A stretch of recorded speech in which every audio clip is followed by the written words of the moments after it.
Time for the 49ers Rush Podcast.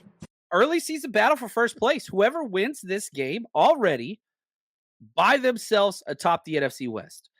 You've got two 1-0 teams. You got two 0-2 teams. Both the 0-1 teams heading into this. But with the Cardinals and the Seahawks losing, you got the Rams and the 49ers winning. We're playing there. This is a clear early favorite. And if the Rams win this game, which is very possible, like the NFL is weird. It's even more weird when division opponents play. It's like a rivalry game in college football. A lot of times you hear the old cliche, you could throw the records out when these two teams face each other. I can't really do that with these two teams, but with division opponents, weird stuff happens. Early in the NFL season, weird stuff happens.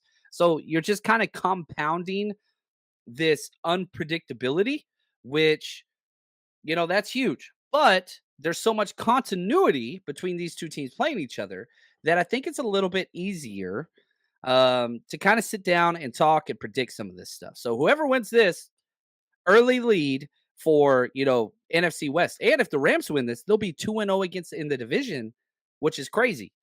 Yeah, they won 2 games last year in the division, and both were against the Cardinals, I believe. Like, that's it. They could already match that mark. That'd be huge. We could talk about, we always conclude the episode with the connections between these two teams, and there are many, but none more important than Shanahan and McVay.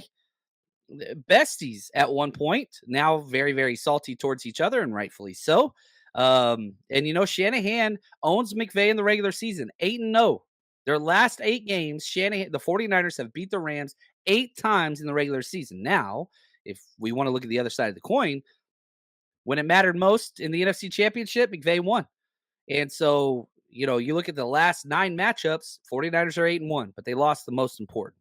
This one, if we're just looking at those matchups and what's most important, this one's going to be pretty far down the list. Just what it is. Now, in those last 8 regular season games, the 49ers have outscored the Rams 214 to 131. That's plus 83-point differential. Shanahan has owned this dude. There's no other way to put it. No other way to put it. Now, the Rams won last week, 30-13. Amazing game. It was the weirdest game ever whenever I watched it. It really, really was. Because both teams were bad. The Seattle Seahawks came out and scored on their first 3 possessions. Came out red hot. Tackle got injured. Then they struggled, but then they missed a field goal in their fourth. They should have scored on the first 4 possessions, the Seahawks. And then they just tanked. Second half was just gross, terrible coaching job. It was awful. Didn't really do anything the entire second half. Now, the question comes to this. Are the Rams a good team, or are the Seahawks just that bad and poorly coached? And they were poorly coached. I think we're going to find out this answer. Because you can say the same thing about the 49ers. Like, if you watch the 49ers versus Steelers, that was complete and utter domination for, 60 minutes in a game? For 58 minutes. There were 2 good minutes for the Steelers. That's it. The other 58 minutes, dominated by the 49ers.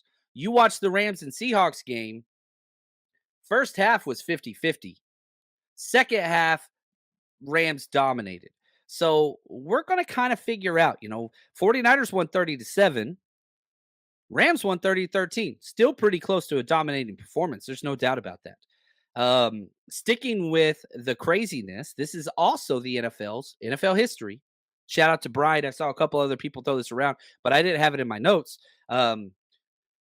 This is the first time in NFL history with a quarterback that was picked first overall in the draft and a quarterback picked dead last in the overall draft. Obviously, Stafford picked first overall coming out of Georgia, and Brock Purdy 262 coming out of Iowa State. Never happened. Purdy has not played against the Rams. The matchups last year against the Rams were early in the year, weeks 4 and 8, I believe. Purdy didn't come in till like week 10.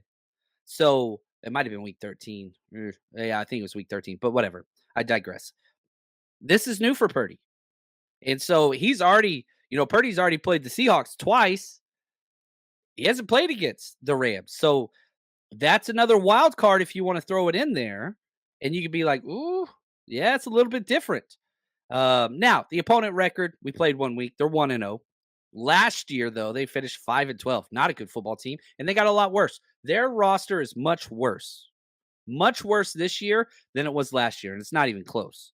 Um, Now, if we look at the updated PFF rankings after just week 1, which I think is a pretty cool little snapshot, this is out of 32 teams, remember.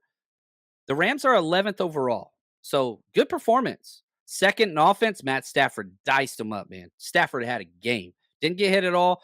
Did whatever he wanted from the pocket and looked really, really good.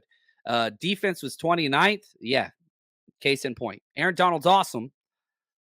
Defense, little suspect. Special teams, 30th. They sucked on special. It was a sloppy, sloppy game last week. So again, Rams 11th overall, second offense, 29th out of 32 teams defense, 30th special teams. It was terrible special teams.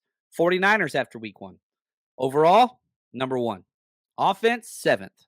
Defense, 1st. Special teams, 16th.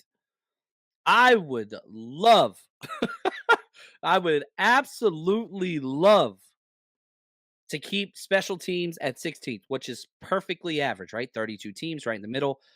If we just have an average special teams core, oh, I would be the happiest dude. That's I would be the happiest dude ever because the offense and defense is on point.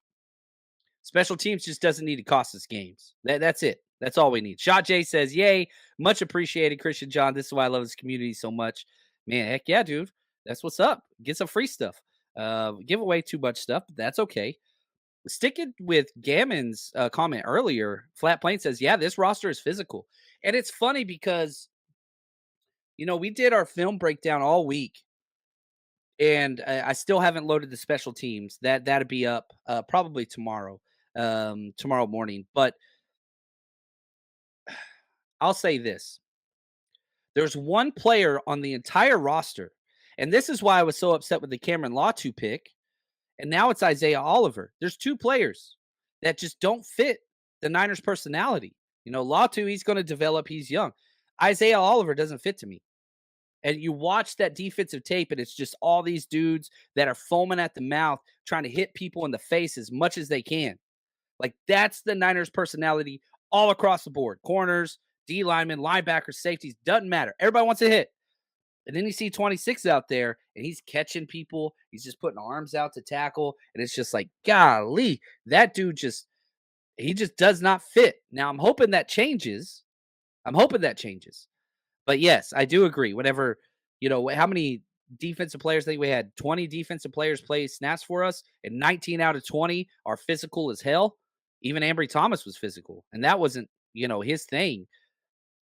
I do think that that's a difference.